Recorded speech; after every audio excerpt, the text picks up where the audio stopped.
కస్తూరి, ఆ నేను గ్రంథాలయానికి వెళ్ళొస్తా, తలుపేసుకో.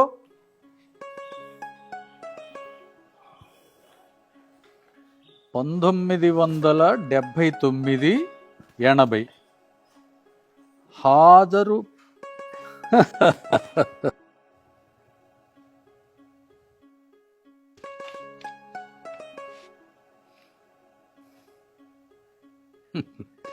ఇప్పుడు ఎలా ఉన్నారు?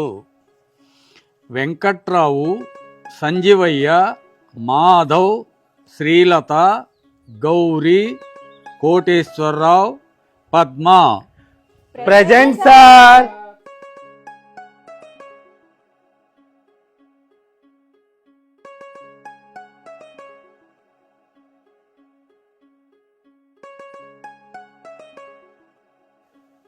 ఎవరు వీళ్ళంతా?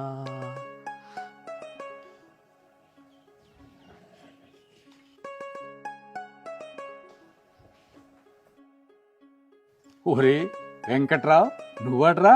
నిన్ను 10 సంవత్సరాల వయసులో 1వ తరగతిలో చేర్పించానురా. నువ్వు ఇప్పుడు ఏం చేస్తున్నావురా? సార్ మీరు అలా చేయబట్టే సార్ ఈరోజు నేను సిటీలో 3 స్కూల్ పెట్టి నడిపించుకుంటున్నాను సార్. ఓహో, పెద్దోడివైనావురా. ఒరే మాధవ్, నువ్వట్రా? చిన్నప్పుడు చదువుకోరా అంటే దేవుడి గుళ్ళ కాడి కురికిపోయి ప్రసాదం తినేవాడివి, చదువు అంటే పారిపోయేవాడివి కదరా. చాలా పెద్దవాడివి అయ్యావు. నువ్వేం చేస్తున్నావురా ఇప్పుడు? ఇప్పుడు నేను మద్రాసులో ఒక కంపెనీలో ఇంజనీర్గా పనిచేస్తున్నా మాస్టర్. ఓహో, ఇంజనీర్ అయ్యావన్నమాట. అవును మాస్టర్. సంజీవయ్య, నువ్వట్రా? చిన్నప్పుడు మన స్కూల్లో విద్యార్థి సంఘాలకి నాయకుడిగా ఉండాలనుకునేవాడివి కదరా. ఇప్పుడు ఏం చేస్తున్నావురా? ఇప్పుడు అదే పనిలో ఉన్నా సార్. ఆహా. అమ్మా శ్రీలత, చిన్నప్పుడు స్కూల్లో చదువుకోవటానికి అమితమైన ప్రేమతో చదువు మీద ఉండి చదువుకోవాలనుకున్నావు, కానీ మీ ఇంట్లో వాళ్ళు సహకరించలేదు. ఇప్పుడు నువ్వేం చేస్తున్నావు? ప్రభుత్వ ఆసుపత్రిలో నర్సుగా పనిచేస్తున్నాను సార్. ఆహా, సంతోషం. గౌరీ, గౌరీ, చాలా పెద్దదాని అయిపోయావు. ఇప్పుడు ఏం చేస్తున్నావు? డిగ్రీ వరకు చదివేసి పెద్దవాళ్ళు పెళ్లి చేస్తే ఇంట్లో ఉండి పిల్లల్ని చూసుకుంటున్నాను మాస్టర్ గారు. ఓహో, గృహిణిగా సెటిల్ అయ్యావన్నమాట. అవునండి. సంతోషం అమ్మా. పద్మ, సినిమా రంగానికి వెళ్ళిన తర్వాత పేరు మార్చుకున్నావుగా. అయినా నిన్ను గుర్తుపట్టని వారు ఎవరులే. అయినా ఇప్పుడు ఎలా ఉన్నావు? బాగానే ఉన్నాను మాస్టర్ గారు. మొదట్లో కొన్ని కష్టాలు పడ్డాను కానీ ప్రస్తుతానికి సంతోషంగా ఉన్నాను. ఒరే ప్రసాదు, నువ్వట్రా? చాలా పెద్దవాడి అయిపోయావు. చిన్నప్పుడు స్కూల్లో ఉండగా నా ప్రియ శిష్యుడివిరా నువ్వు. ఇప్పుడు ఏం చేస్తున్నావు? నాన్నగారి కాలం చేసిన తర్వాత నాన్నగారి తరపు నుంచి వచ్చిన వ్యవసాయాన్ని, వ్యాపారాన్ని రెండు నేనే చూసుకుంటున్నాను మాస్టర్ గారు. పంటలు పండించి అన్నదాతగా 10 మందికి అన్నం పెట్టేటటువంటి మహానుభావుడు అయ్యావన్నమాట. చాలా సంతోషం రా ప్రసాదు.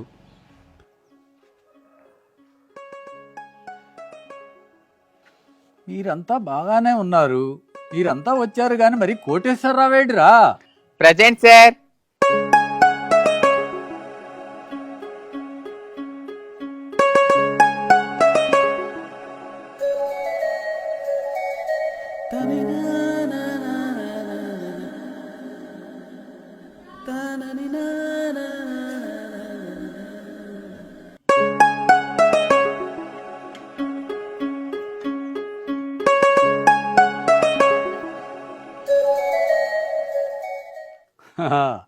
నీ మనసులో ఏదైతే ఉందో అదే చేశావు.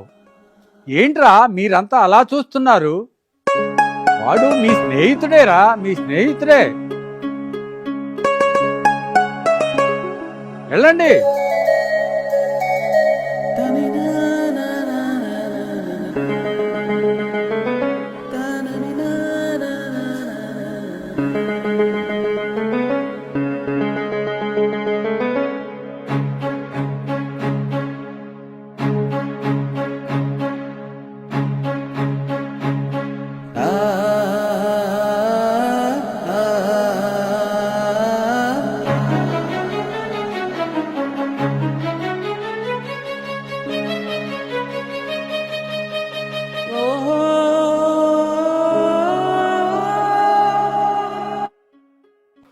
చాలా సంతోషం రా.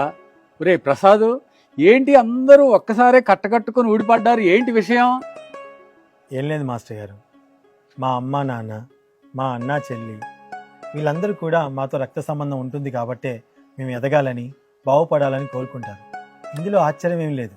కానీ ఎటువంటి రక్త సంబంధం లేకుండా, కులాలు మతాలు అనే భేదం చూపించకుండా, పేదవాళ్ళు గొప్పవాళ్ళు అనే నిరుపేద భావం ఏదీ లేకుండా పిల్లలు ఎదగాలని మనస్ఫూర్తిగా కోరుకునే వాళ్ళే మీలాంటి ఉపాధ్యాయులు.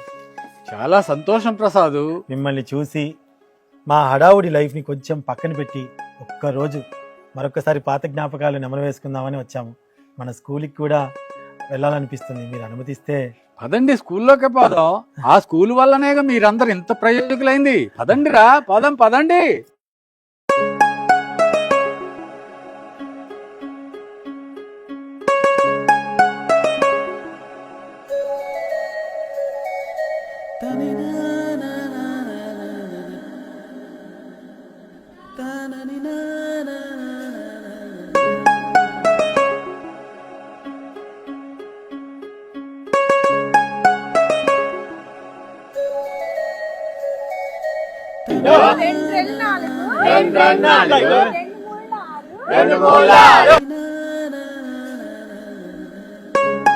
ఒరే పిల్లలు, ప్రతిరోజు నెత్తికి నూనె పెట్టుకోవాలి, ఒక పండు తినాలిరా.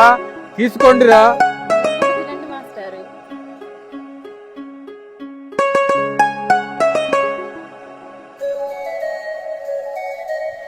చాలా బాగా చేసావమ్మా. మేము చాలా అంతకంటే బాగా బాగా చేశాం. చేస్తాం మాస్టర్. బాగా చేస్తావా? ఆ, బెత్తం తీసుకురాపో. Okay master.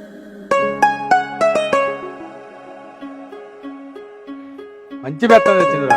ఏది చెయ్యి చాపు ఒకసారి. మాస్టర్ ఒక్కసారి చాపు. వద్దు మాస్టర్. ఒక్కసారి చాపమ్మ, చెయ్యి చాపు.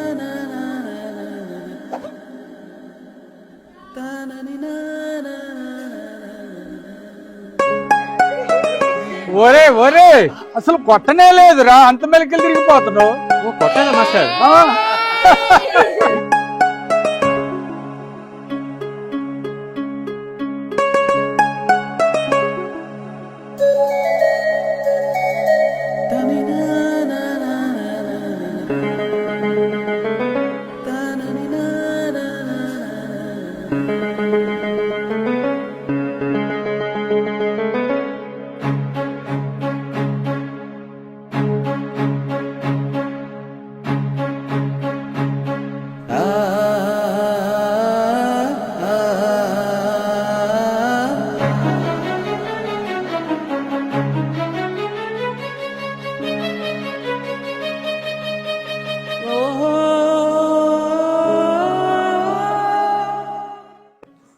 ఏదో ఒక క్షణంలో మనం తల్లిదండ్రులకైనా ఎదురు చెప్తామేమో కానీ మన గురువులకు మాత్రం ఎటువంటి పరిస్థితుల్లో కూడా ఎదురు చెప్పము.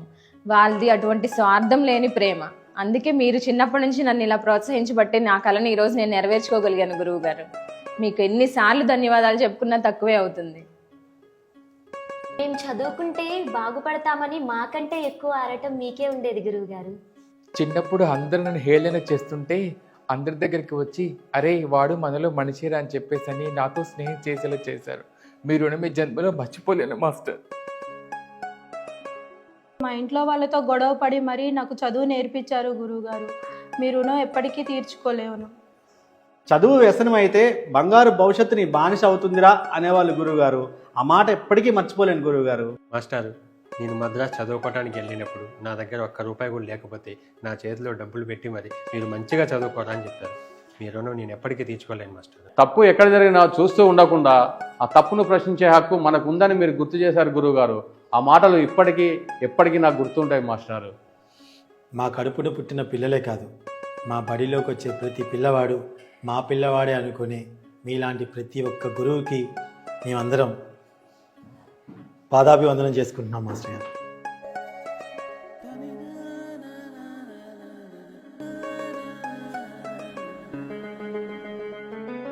ఇంత నా మీద ప్రేమ చూపించి, పాఠశాల మీద ప్రేమ చూపించి మీరంతా నన్ను ఎంతో ఇదిగా, చాలా సంతోషంగా ఉందిరా నాకు. అమ్మా నన్ను మర్చిపోకుండా వచ్చినందుకు మీకందరికీ కూడా